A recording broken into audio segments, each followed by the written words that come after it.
came in the hospital to have a heart cath and some tests done, and they admitted me. And then their only conclusion that they could do to help me was a transplant.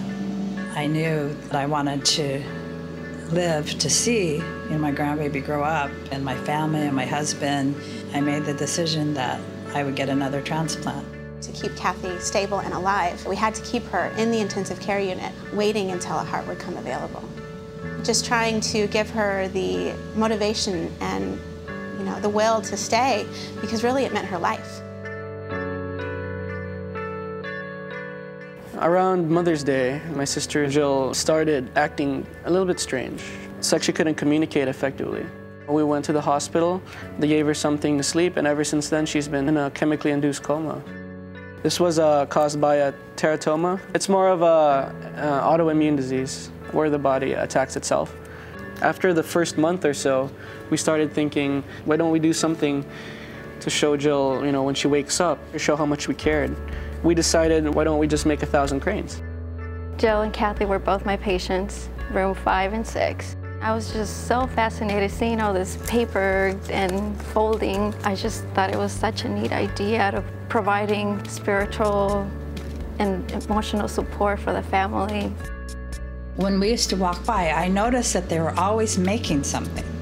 So I asked Blanca, my nurse, and she said they're going to make 1,000 cranes, then they make a wish. One night, a nurse asked me, could you go over there and teach Kathy how to make cranes? And so I said, sure.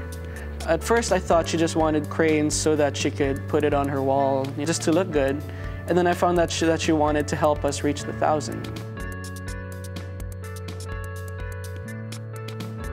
At around 997, we made 3 cranes at the same time to reach 1,000. We had some paper left over, and I thought, why not make Kathy her own cranes? And so we sat down, made 25, and then I gave the cranes to Kathy. I said, I hope you get your heart.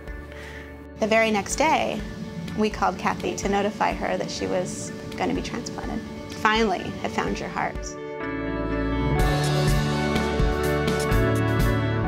The cranes followed Kathy from place to place within the hospital. The cranes needed to stay with her. You could tell that this was a really big deal to her and her family. She wanted to make sure that that came down with her when we transported her to the OR. I was honored to be part of that. Sometimes the smallest thing can give a patient hope.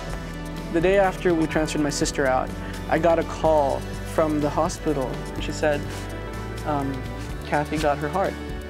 And I thought, wow. I thought that was really fast, and she told me she got the goosebumps. I told her I got the goosebumps. Sometimes I think if 25 cranes can get you a heart, what can 1,000 do?